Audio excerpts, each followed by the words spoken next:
Welcome to Wacky Weave.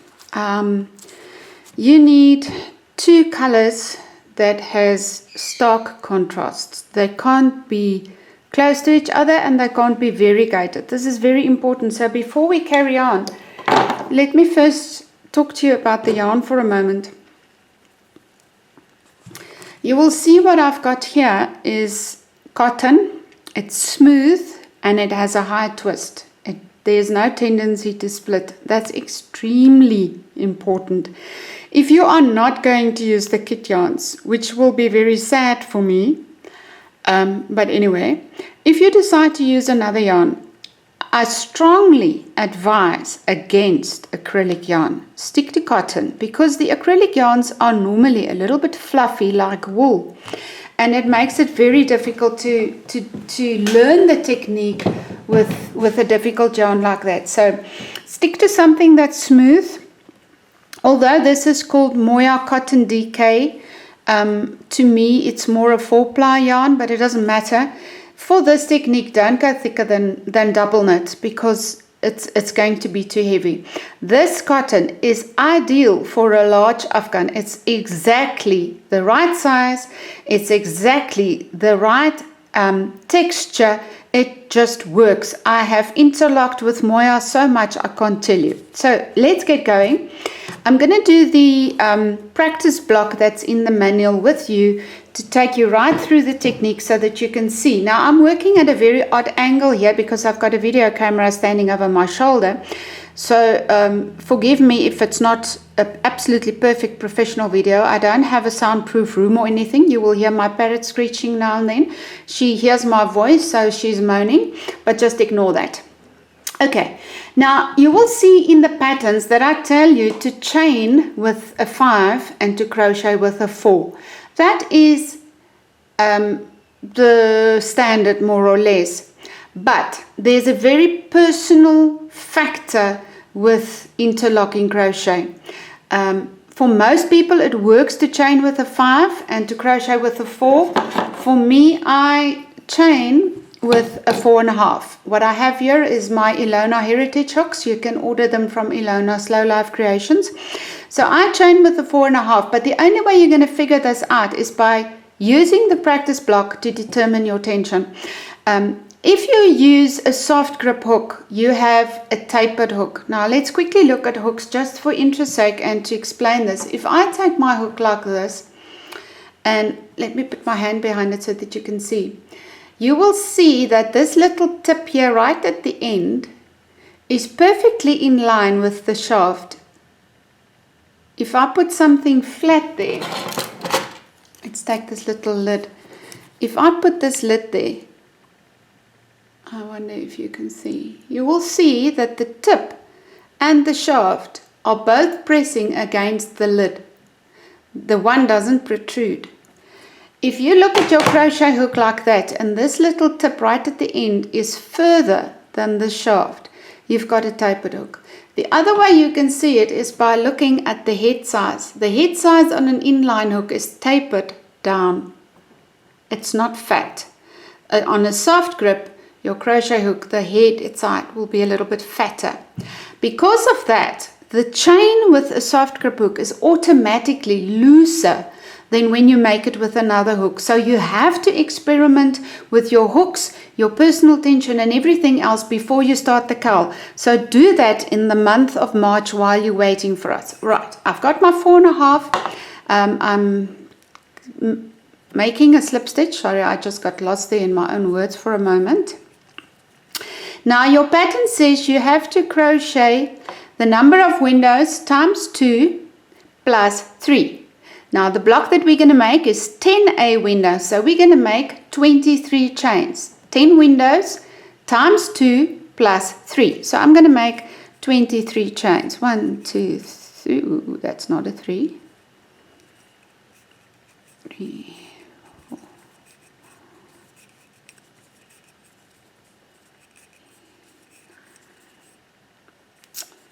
10, 11, 12. 13, 14, 15, 16, 17, 18, 19, 20, 21, 22, 3, right. And I swap hooks. I immediately go to the smaller one. This is a size 4. And I'm now going to make what we call the trellis. Now this is typical filet crochet. We're going to start in the 5th chain from the hook. 1, 2, 3, 4, 5.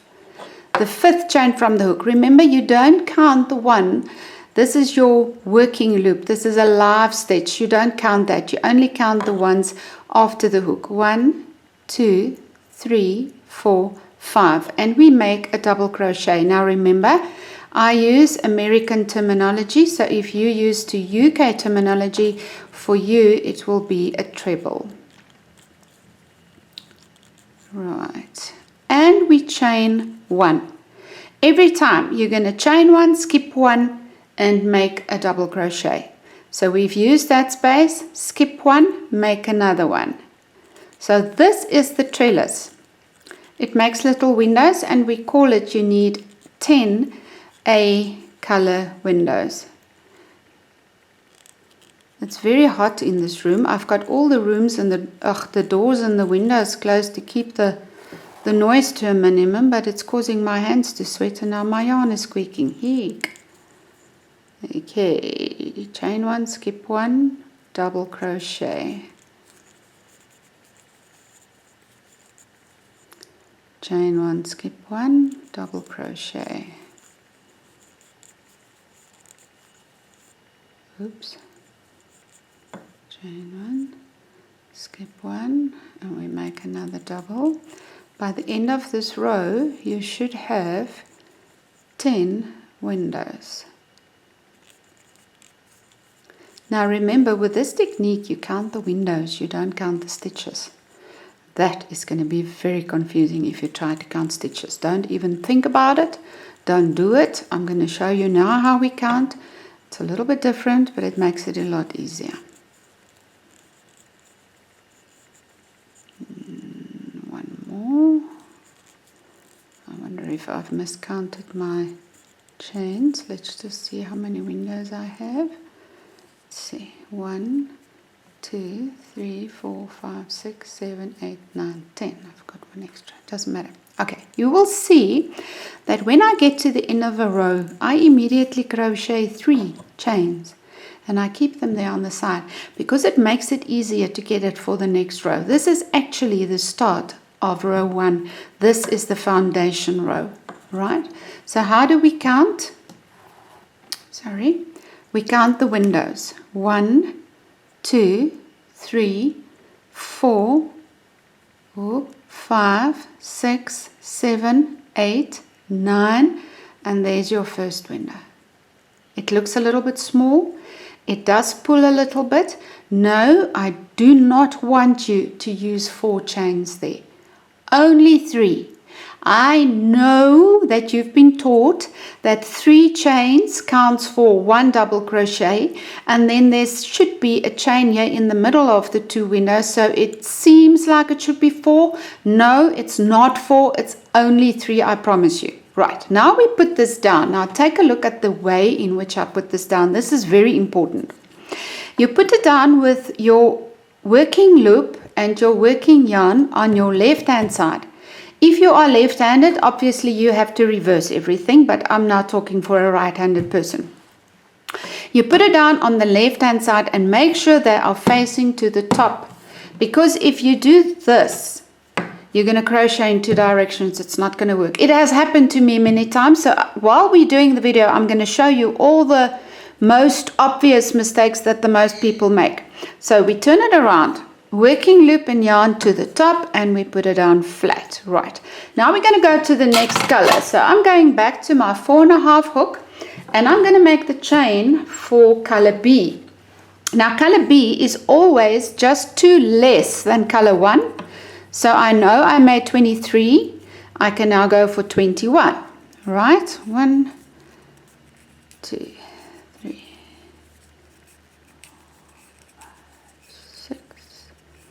7, 8, 9, 10, 11, 12, 13, 14, 15, 16, 19, 21. Right, and we extend it. Now, the weave is difficult, and this is where most people fall out of the bus right before they even got going. So let me show you the trick. You want to keep this chain flat, and you want to keep the top side facing upwards the entire time. Now this is the trick to do it. We're going to start weaving the tail. We start from the tail side, not from the working loop side. That's that side, we leave it there. We start from the tail and we go, in this case I'm going to start from the back. It will depend on each pattern. The pattern will tell you whether to start from the back or to start from the front. If you start from the back, you push it in from the back. If you start from the front, you push it down from the front. That's all there is to it. Now you will see that I leave about 2 or 3 stitches here on this side. And now it's the 3 P's. Place, pinch, pull. Place this chain flat with the right side facing up. Pinch it right before the hole and pull it through. I'm taking this one to the back now. Okay. Now, place it. Can you see the little bit that's peeping through there is right side up. Place, pinch, pull. So that it can't twist there where I was already. It stays flat the entire time, see? Place, pinch, pull. And we're going to do that all the way until we get to the other side. This is a little bit of a schlep, I know, it's not that bad. Come on, big old panties all the way. Place, pinch, pull. And again. You can do this. Come on, you can. My gosh, if you can raise children and bring them into this world, you can interlock as well. Okay, place, pinch and pull. And again, and again. There we go. Now, there's our little weave done. You will see now, I'm going to change my balls around. Okay, there's the working loop of the background color. That's color A. Here is the working loop of color B. You see? So this first color B row is the foundation row, right? I'm going to use my 4mm hook now. Now, I should have brought my stitch markers. Let me use a pin just to show you. I've got a pin here or a wool needle or something. In the beginning, you can, if it will make it easier for you, you can look for the 5th chain. 1, 2, there's one hidden there, it's 3, 4, 5, and say, this is chain number 5, and it's going to belong to this window. Let's take another needle, and we skip 1. The skipped one is sitting right behind this pillar. Can you see there's a chain? There's one right behind this pillar, and there's the other one. So this one belongs to this window. You can do that. It will make it easier for you in the beginning when your eyes are not set yet. The same thing happens here. You will see there's the one chain that we caught. This one is right in front of the pillar. So this one belongs to this window. Can you see what I'm doing? You can do that in the beginning with stitch markers to make it easier to find the right chain and the right window, because that's one of the biggest mistakes that people make. But I'm not going to do that now. It's going to be in my way. So I'm just going to take it out and show you without that. All right? So let me take my loop on my hook. And right, now those of you who know me well and who've done many of my patterns, and especially the South African ladies that have done my workshops, will know that I absolutely will never ever start a new double crochet row with the chain 3, except in interlocking, because it makes no use to do anything else, because it's going to fall under the border. So here you're going to start with the chain 3. Actually, that's why we start in the 5th chain from the hook. So I'm going to count 1, 2, there's one behind, 3, 4, 5. I'm going to start in the 5th one. Now we're going to do a DC in front. Now, think of a garage. You've taken your car, you came home and you drove into your garage head first, front first of the car. The next morning you climb in the car and you want to go to work. What do you have to do? You have to reverse out of the garage first. You can't drive through the wall on the other side. This is exactly the same thing. So think about it this way. Yarn over, so we're going to make a double crochet. We get into the car, but the garage wall is in the way. We need to reverse the car out of the garage. Can you see? I'm going over that chain in the other color, and then I can complete my stitch. Don't worry, I'm going to show this to you a couple of times still before this video ends. This is going to be a long video. Right. Don't worry about this chain pulling up like this. It doesn't matter. It's not, nobody's going to see it. It's going to fall behind the border. Now look at what I'm doing. I'm placing this big stitch that pulled open right next to the pillar. Can you see? Because behind the pillar now is one chain, exactly one. So I can now chain one. Don't forget your chain ones. Let's place it there again, right next to it, and then I can see the next stitch I want to go into. Now this is going to be a back stitch. Now what do we do when we do back? You come in from the back and you put your hook exactly in the same place where you would have if there had been nothing in the way. It's going to be more visible with the next row. So just watch me for now and join me in the next row. You can come back and watch this piece again. Look, I'm placing the open one in the middle of the window. There's one chain in front of the post, and I'm going to go a front stitch in the next one. So climb in the car, reverse out of the garage, and drive off. The front stitch is the one that makes the most people fall. Right, place it next to the pillar so that there's one hidden, and I'm going to go for the next one. Now I'm going to do a back stitch now. The practice block is alternating front, back, front, back, front, back. So let's go for a back one. I just want to get this one row done, and then in the next row it will be easier to show you the different stitches. Right, place it in the open window, one chain in front of the pillar. I'm going into the next one with a front stitch, into the car, reverse, over. Now you can drive off, and chain one, place it. You will see that this first row is fidgety because you are pulling on the crochet work. You are pulling this weave that way, and you have to move it back all the time to get it aligned properly. Right, that one is placed right in front of the window, one behind the pillar, and we go for a back stitch in the next one.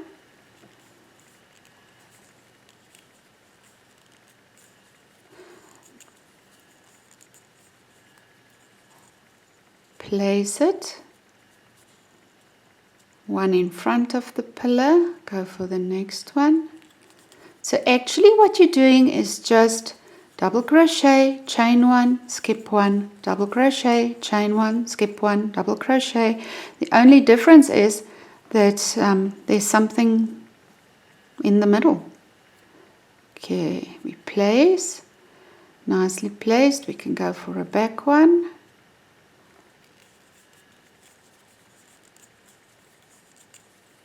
Chain one, and a front in the last one. Now we turn. Now you see what happened. Let me just do my chain 3. That's the start of the next row. Right.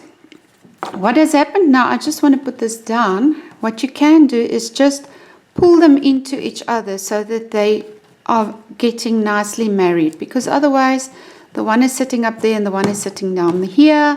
Now it's easier. Can you see? Now if we count the windows, there's a window. 1, 2, 3, 4, 5, 6, 7, 8, 9, 10 A color windows. What is B gonna be? If we count B, 1, 2, 3, 4, 5, 6, 7, 8, 9. You will always have one less window in B than you have in A because they are aligned like this. Now we're going to turn. Now the pattern is going to tell you whether to turn your B yarn to the front or to the back after you have turned. You will see the pattern says after you have turned, drop color B to the front or to the back. Okay, in this case, we're going to drop color B to the front. With other words, it's the front facing you after you have turned. This thing doesn't have a wrong or a right side. There's no front side and back side. It's reversible. So the side that faces you after you have turned, that is for this row, it's the front. So now we're going to drop color B to the front. Can you see? Let me just position this nicely for you. Okay.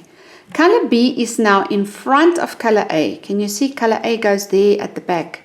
And I take it to the right hand side with a special reason because I want to trap this into the first color A window that I'm going to make now. Now how will you know which row are you supposed to crochet? If you suddenly put it down like this and you look at it, which color are you going to take? The color at the top is the one that you've done last. So you've last done color green. So now we have to go with gray. If you lose your way for whatever reason. Right, let's get this going.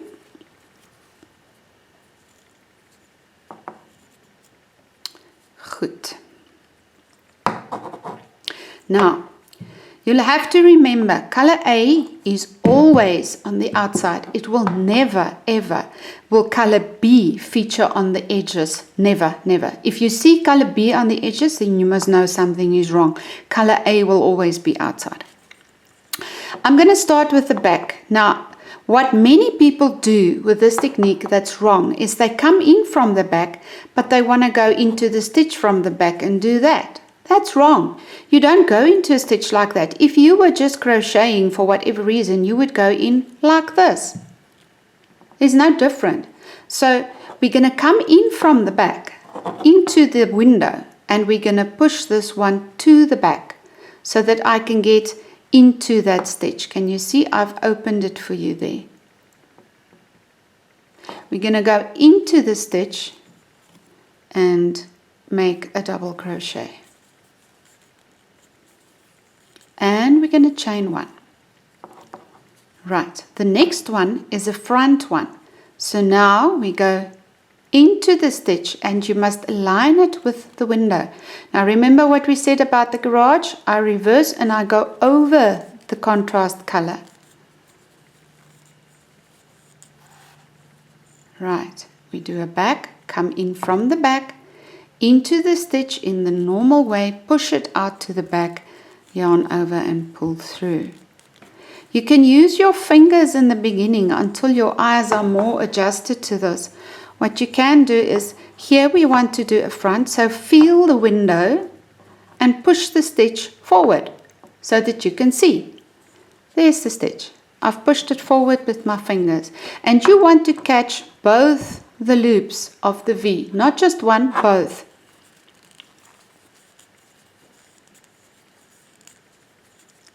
And the next one is a back. Now here again, you can use your fingers if you want. You can push it out to the back so that you can see where's the stitch. Later on, it will be so easy for you. You won't even wonder where's the stitch. Your eyes will become used to what you're doing and it will go a lot faster. So let's do a front into the car, reverse out of the garage, and off we go. Chain one. Now when we're done with this row, in the next row I'm going to start making mistakes so that you see what they look like and so that you know what to do when you have a mistake. Oh, that's weather. Nice. We're going to have some rain. Yay! While on the subject, If you pray, pray for rain in South Africa. We're stuck in a 4-year drought, and the city of Cape Town will be the first major city of the world to run dry if something doesn't happen soon. Okay, come in from the back, and we go into that stitch. Oh, I've only got one V. I want them both. There we go.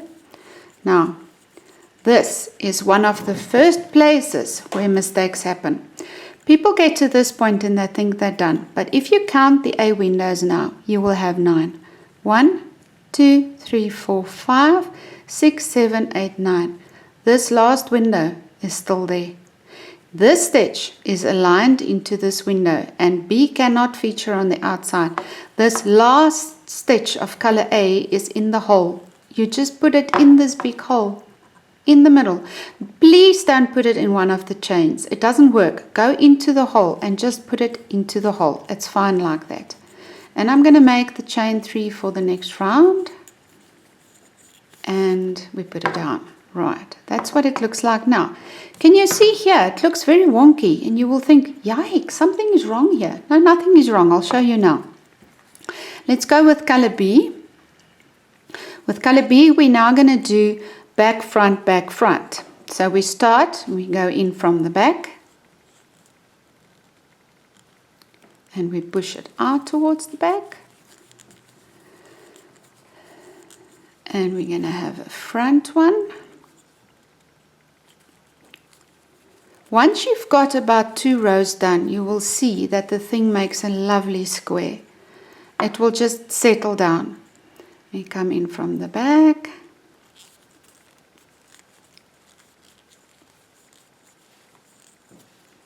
Let's just get some yarn here. Alrighty, I made a chain. Yes, I did. And we do a front. And we do a back.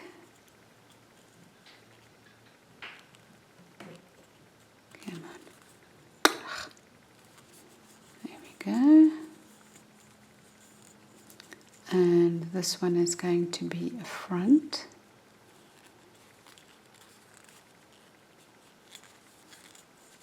In the beginning, count your windows. Please count your windows. So that after each row, so that you can make sure you don't make a mistake and you can fix it in time. Alright, there's another one. We make a front. Now again, this is where the biggest problem comes in. People think, what the hell is going on here? Remember, this last one, you force it where it has to go. It has to become a window whether it wants to or not. It's going to be a back window this time. So what are we going to do? We're going to come in from the back through window A, and we're going to take that thing and force it out there. It's a double crochet in the big space of the window, just like we did with A. It's just at the back now. Now look what has happened. Let me chain 3 for the next row. If you put it down now, let's just give it a quick look there. It's already starting to make a nice square. Now look at A. A is on the outside here, and it is on the outside there, and it's on the outside here. You will never end with a color B row. You will always end with a color A row. Okay, let's make a mistake now and see what happens. After you have turned, drop color B to the back. But for some reason, I'm sorry, I just want to get this loop a little bit bigger.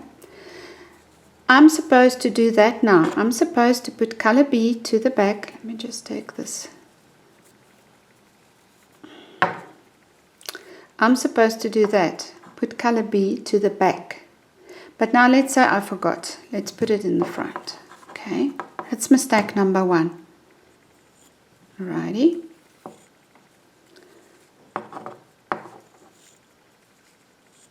Okay, we're going to make a back into the stitch, and we're going to make a front into the stitch over the other color. Let me explain something to you while I'm at this. Let's just pretend I'm doing normal crochet now. I'm just going to make a stitch that I will frock just now. It's just to illustrate something. If I make a double crochet like this into the normal place where we would have, where does the stitch sit? The stitch hole sits slightly to the right of the stitch post. Can you see? If you were looking at your crochet like that, there's the stitch where you will go in if you crochet here again. And there is the post. So the stitch hole is slightly to the right of the post. But we are now working on the other side. We've turned. So now the stitch hole is slightly to the left of the post. So if you're looking at this and you're wondering, where the hell am I supposed to insert my hook? There's the post. The stitch hole is slightly to the left. Look. Right? And I don't want to make a front. I need to make a back.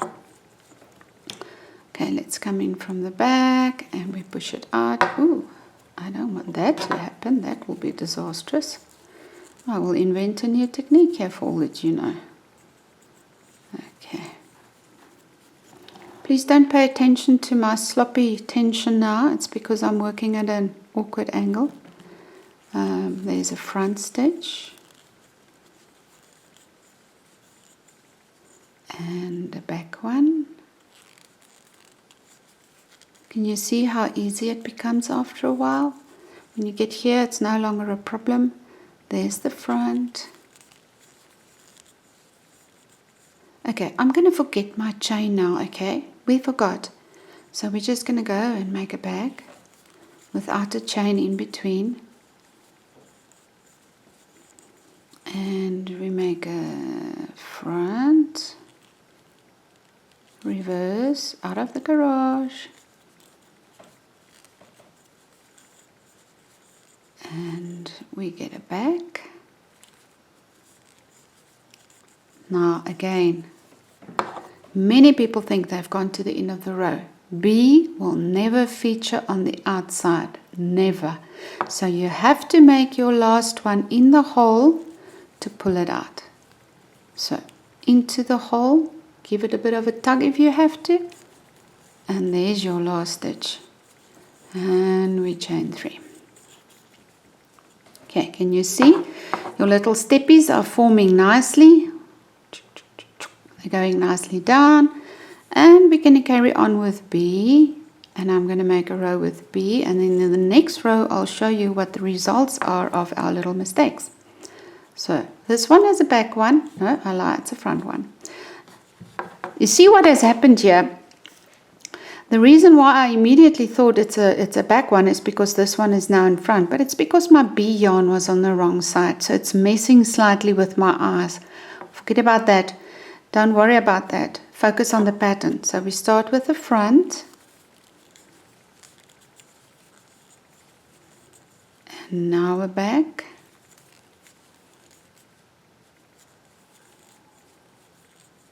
And a front. Now look here. There's our little mistake. It's not too bad this time, but they are pulling towards each other. You can see these two green ones are a little bit close to each other. Now it could happen, depending on the stitches, if I did it between those two, that one would have been hiding behind the trellis like that, and you would have probably missed that stitch. Can you see what I'm trying to show you? If I miss the chain here,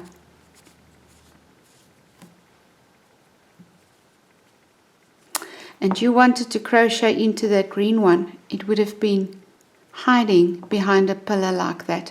Because there wasn't a chain, it pulls the two stitches together and it's difficult to see them. Will you frog for that? Hell no, life's too short, eh?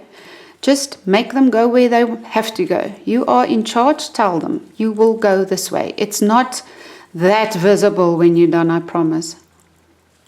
Alrighty.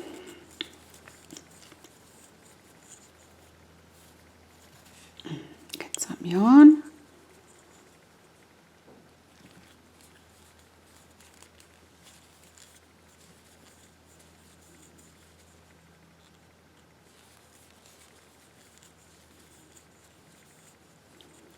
we're going to go for a front.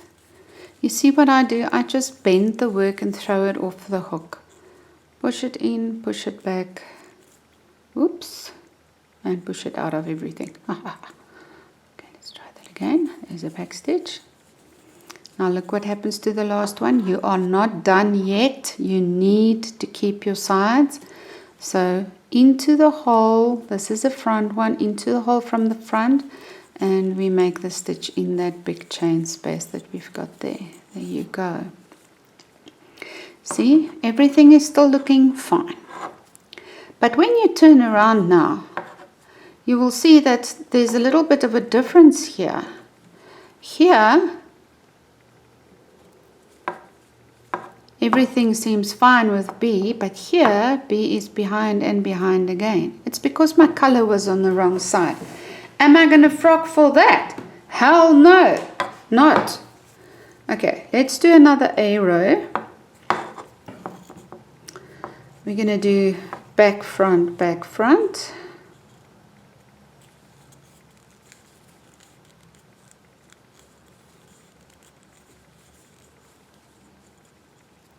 To the car. You don't want to see two colors on your hook like that, never ever. So reverse out of the garage, go past. Off you go. From the back, come in from the back, but insert your hook the normal way into the stitch and push it out towards the back, like so. And another one in here.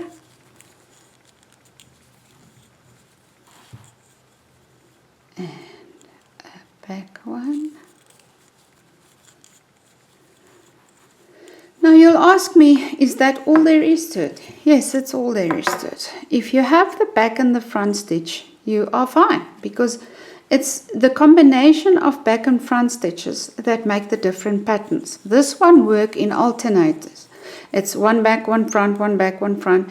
You might have one that says the entire row is in front, or the entire row is in the back, or 2 in front, 2 in the back, 3 in front, 1 in the back. Whatever it is, just follow the pattern. Now I don't want to make a video for every block, because what will happen is monkey see, monkey do. You will sit in front of the video and do the block and never learn to read the pattern, and that's a waste. You need to learn how to read the pattern. Okay, again, be careful of this mistake. Can you see? B is on the outside. It should never be on the outside. Never ever. So get hold of A, give it a little bit of a tug and say, come out of there. You need to make a window. And there's your window. Now look. Now the people will say, oh, I made a mistake. This isn't looking right. Look there. It's because the color B yarn was in the front. It was on the wrong side. That's why that little error is there. But are we going to frock for it? Well, no. Now what I'm going to show you now is the border. And I'm not going to complete the whole block before I do the border. Let's say you've now reached your 10th A row and you've got 9 color B rows. So we're going to do the border now. So instead of 3 chains, I just want 1. And I'm going to cut my B yarn and I'm just going to pull it out. So there was basically 1 chain there, can you see? And I'm just going to pull it out. Okay, B is done. Now with A, if I come to the last row, I want to do a border with half double crochets. Now half doubles in UK terms is half trebles. And in each corner we're going to have 5 half doubles, and in each window we're going to have 2, 1 on either side of the pillar. Now when you start this, it's difficult because where the hell do you want me to go? I want you to catch this one. It has to make a window whether it wants to or not, so I just pull it upwards a little bit. See? I chain 1 just to get a little bit of height on my hook, and now I want to pull the 2 together. So I'm pulling this green one out and I'm going to make 2 half double crochets, and look, I'm catching both the colors now, both the edges. there's one, and there's two. Now again, you will have to swatch. Some people make the border with a smaller hook than what they do the rest of the block with to get it neater. Some of the testers found that if they do the border with a 3.5 and they crochet the block with a 4, it's neater. For me, a 4 works right through. It's a personal issue. Right, I've made 2 there in the corner space. Now I'm going down the line. There's the A window. I want 2 in this A window, one on this side of the pillar and one on that side of the pillar. So I go in underneath the green. Look, I want to have both green and both grey, so I'm pulling the 2 borders together. One on the right side of the green pillar and another one in the same window on the left side of the green pillar. Next window, feel it with your finger if you have to. Oftentimes I sit and I rub them like this to get the hole open. One on the right side, catching both the edges, and one on the left side, catching both edges. Now we come to the next corner, and I'm going to do 5 in the corner. Again, this green one is going to fight with you. It doesn't want to be a corner. It has to be a corner. It hasn't got a say in the matter. So we're going to do 5. I'm just pulling them together and they will go where I tell them to go. 4, 5 in the corner. Right. Next window. Now be careful. After you've done this corner, this B one will really want to creep into the corner. It doesn't want to give you space to make the one on the right hand side. Pull it out. Manipulate it to where you want it. What I do is I put my hook in skew to catch that one. I'm in the window. I've got both of them. So there's the first one on the right hand side and the second one on the left side of the green pillar. Right side, next window, left side, same window. Right side, next window, left side, same window. Okay, let's quickly go around to the corner. Now, tails, I know everybody hates weaving in tails. I'm no exception, let me tell you that. So with this, it's extra nice. And one on that side. Right side and left side and right side and left side. Okay, now we get to the corner where the starting tails are. So what I do, I take this color B and I weave it through the sides here in the same way as the crochet went. Right? Take it through there. I weave it into the side to go with the color. Obviously it won't go that far if you have a full block, so I'm just going to clip it there so it's out of the way. And I'm going to do the same thing with the B yarn where I ended. I'm going to take it through on the side as well, weaving it in. Just like that, not too tight, nothing serious, no big deal. Oh, come on, would you? Really? Just that little bit. Alright, there we go. Let me get back to my corner there. I haven't made anything in the corner yet. I stopped short of the corner. So we're going to do the corner now. Now again, I use my finger and I pull those 2 corners together. I want them both, green and grey. And I make 5 half double crochets. But in this corner, you have to purposefully move around the corner to that side. Otherwise, you're going to squish up your stitches in here because there's a little bit of bulk there that's keeping them. So I pull them over there. I want to go that way. So there's 3, 4, 5 in the corner. Right. And I'm keeping this grey one on top of the work, so it's being woven in at the same time as well. Next window, right of the color green, and same window, left of color green. And I'm going over both the tails as well. Right of the color green and left of the color green. And now I'm in the corner. Again, take your finger, manipulate them, hold them together. 5 in the corner. 1, 2, 3,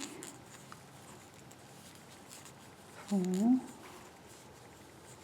and 5. Okay. Next window, right of the color B pillar and left of the color B pillar. To the right and to the left. To the right. There's my little tail. He's now starting to rebel against me. He doesn't want to lay flat anymore, so I just push it out to the right and I leave it there. Left. I'm sorry for my shaking. My blood sugar is a bit low today for some obscure reason. I'll go and eat something just now. And left. And right of the color B. And left of color B. Let's say color B is now used up. I'm going to throw it out to the back and leave it there. Right of color B.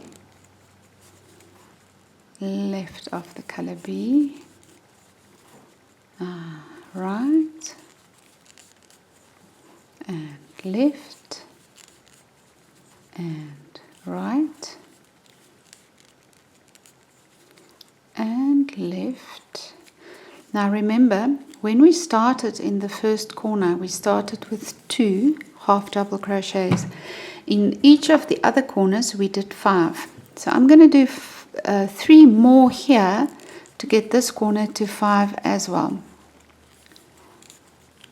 2 and 3. Now, if you don't know the invisible join, this is very important, then you'll have to pay attention now really nicely. I cut my A yarn. I don't close the round with a slip stitch. I just pull my hook up until the yarn comes out. Alright. Now I'm going to take a sewing needle and I'm going to do an invisible join.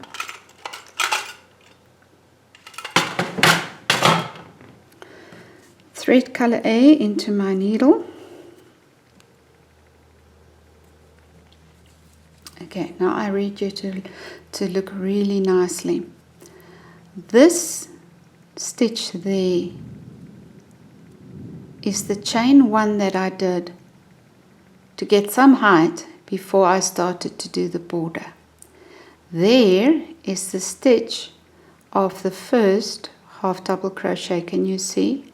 Remember, we're now working with the same side facing us, so the stitch hole here is slightly to the right of the stitch post. Okay, we want to make a new V for that stitch, so ignore this slightly slanted stitch. That's the chain. You have nothing to do with it, just leave it there. Go underneath the V of the second half double crochet. There's the first one and there's the second one. We're going to go from front to back under the V of the second one. And now look what happens. It wants to go underneath the V. I want it on top of the V. So I place it on top and I pull slightly so as to replace the V that's there already. Now you want to go back where you came from. This yarn comes from this stitch. It came from the center of this V. Can you see it comes out there? So we're going to go back there into the center of that stitch, tip the work slightly towards you and catch your third loop at the back, like that. Push it through, position it on top and pull it to the same size as its neighbors. Can you see? Now you've got a perfect join. Nobody can see where's the start and the end of the round. So you have one tail to weave away. All of these have been woven in. You can just clip them off. If after a couple of washes, one of them should climb out for some reason, you take a sharp needle, not a blunt one like this, a sharp one, and you weave it back and forth in the same little hole with a sharp needle. And that will split the yarn. There's a blog post on my website regarding the tails. And that will take care of the tail. It will never climb out again. So I take my risks. I weave it away like this for the sake of easier crochet, faster finish, whatever you want to call it. Laziness as well, I think. And I just weave them in as I crochet. And if they should climb out afterwards, I will cut it, I will sew it in with a sharp needle. For now, you can just cut it all off, and you have this one, when you've done the invisible join, it's in the needle's eye anyway, so you might as well just weave it away, and you're done. It's as simple as that. The biggest thing to remember is count your windows after each row. Make sure that you've got 10 color A windows and 9 color B windows on the practice block. On the full blocks, it's going to be 20 and 19. Also, make sure that color B never features on the outside. Never ever. Color B is always on the inside and color A frames it. Now with this specific project, your color A will always be the same. Your color B's will differ. I hope this tutorial helps you. If you've got any questions, tag me, ask me, email me, WhatsApp me, whatever, and I will gladly help you. We can post small cell phone videos to the group as well. But what I want you to do for the month of March is really practice this technique with this small little block until you get a nice texture. If you hold it up to the window, you shouldn't see right through it. It shouldn't be that loose. It should be fairly, it's a nice structure. Yes, you can see through it slightly. You won't be able to see it on the camera though, but it's not much. It's really not much, and I've worked a lot looser now than I usually do because of the angle. I hope it helps you. Now post your pictures. I want to see them all. I want to see your practice blocks and let me know how you're doing. I can't wait for the 1st of April. And no, it's not an April Fool's joke. We are really starting on the 1st of April. I'll see you there.